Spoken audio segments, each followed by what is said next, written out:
Halo para trader, kembali lagi di analisa harian kita kali ini Jumat 15 Agustus di jam 9 pagi. Dan kemarin bagaimana hasilnya? Cukup sesuai dengan perkiraan kita yang sudah kita bahas juga di dalam grup. Kemarin ini pas banget nih di jam 2 gitu ya. Kita lagi ngobrol 2.20-an kira-kira perkiraan gimana bang hasil newsnya, terus gue lagi entry apa, gue bilang gue kayaknya nggak entry dulu karena udah jam 2-an, udah mau jam 3 dan market ternyata bergeraknya sangat lambat pada saat di jam dari pagi ya, dari jam 3.50 dari jam pagian sampai apa 3.50 cuman sampai 3.60 doang. Jadi cuma $10 doang bolak-balik. Lalu di sore hari tiba-tiba dia ngedrop gitu ya karena satu dan lain hal. Nah, terus pada nanya juga, "Bang, emang kenapa kemarin?" gitu. Dan ceritanya kemarin pada memperkirakan hasil news PPI-nya ini seperti apa ya. Jadi kemarin big news-nya adalah PPI dan hari ini juga adalah big news-nya cuman belum keluar ya. Kemarin core PPI ini hasilnya seharusnya apa? Harusnya gue udah bilang kalau misalnya dari hari Selasa hasil newsnya harusnya adalah baik untuk USD atau merah untuk gold kayak ini ya. CPI-nya netral. Lalu kita memperkirakan kalau CPI-nya biasa netral, maka PPI-nya juga netral. Karena biasanya seperti itu. Cuman selama hasil news belum keluar, kita nggak boleh memperkirakan apapun.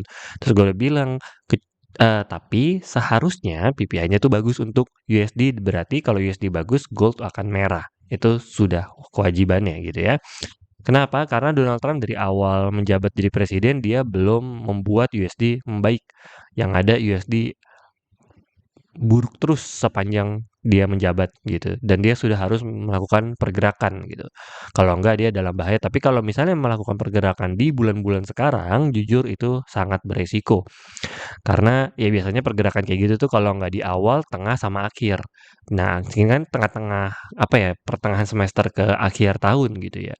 Walaupun bentar lagi mau masuk Q4 gitu ya.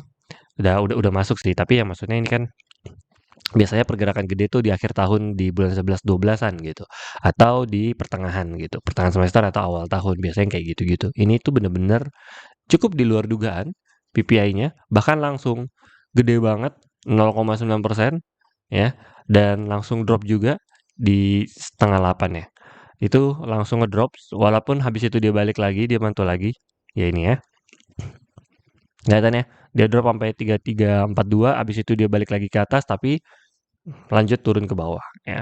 Karena news itu biasanya nggak langsung dampaknya guys ya. Jadi dia ada waktunya lah, tapi intinya dari hasil news itu perlahan-lahan dia akan turun ke bawah. Berarti USD sebentar lagi akan menguat, namun perlahan untuk gold. Artinya apa? Artinya pasar tetap ingin membeli gold dalam jangka waktu yang panjang nantinya ya. Dalam jangka waktu dalam jangka panjang ke depannya gold tetap akan naik ke atas karena bahkan USD sudah menguat pun gold tidak mempengaruhi terlalu banyak gitu. Nah, jadi bagaimana dengan pergerakan hari ini? Hari ini berarti dari hasil newsnya kita cari sell. Ini adalah yang tertingginya 3350-an, ini adalah titik tengahnya menjadi ya Fibonacci-nya dan ini jebol ya, udah siap-siap aja. Bakal panjang karena ini 3340 sudah sempat jebol. Berarti ada kemungkinan yang dikunjungi adalah 3322 atau 3302. Lebih aman kalau misalnya kalian pengen buy yang dalam jangka panjang 3302 itu untuk jangka panjangnya. Namun di sininya 3340 sudah boleh hati-hati ya. Ini kalau kembali jebol 3340 bisa kembali naik ke atas, tapi kalau enggak berarti ada kemungkinan lanjut turun ke bawah. Besar kemungkinannya adalah lanjut turun ke bawah. Betul ya. Jadi kita akan coba cari sell di 3340, sell tipis. Karena ini udah jebol pertahanannya dan besar kemungkinan akan lanjut terus ke 3322. Maka hari ini gue akan lebih cenderung cari sell hari ini. Sambil kita lihat adakah hasil news ataukah ada news besar hari ini. Ya, biasanya lanjutnya ke Yuom ya. Jumat. Ntar layarnya udah ya. Oke, Jumat di pagi, siang China sudah keluar hasil newsnya merah ya, makin mendukung untuk gold turun ke bawah karena kalau China atau negara lainnya kalau dia merah ya berarti dia turun ke bawah. Lanjut Sore harinya France libur, Italia libur. Berarti euro, ya terutama ini dua negara yang cukup besar pergerakannya, tapi libur berarti cenderung sideways atau tenang. Nah, berarti lebih cenderung juga turun ke bawah. Karena hasil news dari BPI-nya masih merah untuk gold ya. Lalu di jam setengah 8 nanti ada core retail sales juga sama.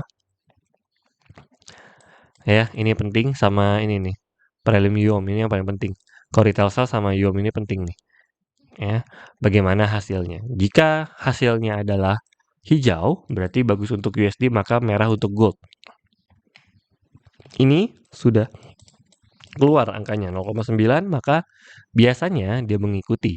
Tapi kalau ini merah, maka gold akan kembali lagi. Ya.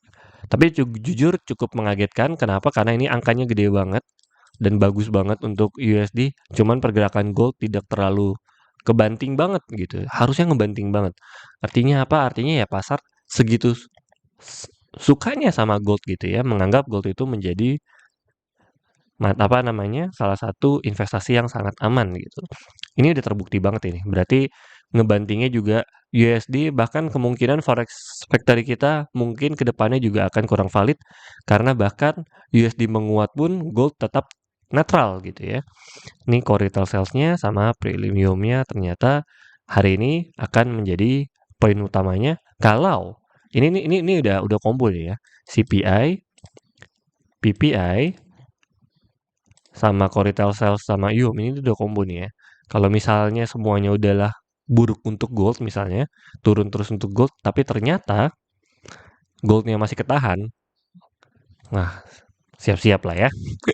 Berarti siap-siap mantul gitu maksudnya ya, siap-siap hati-hati untuk pemantulan yang jangka panjangnya gitu. Karena ini memang berarti pada peminat goldnya sudah semakin banyak dan memang ini udah 20 T-an, 21 T terakhir untuk goldnya, market cap-nya, jadi sudah semakin kecil untuk bisa dipergerakan. Orang semakin banyak yang investasi emas, ya. Jadi kita akan lihat apakah hasil news hari ini bisa tembus ke 33 lagi gitu ya.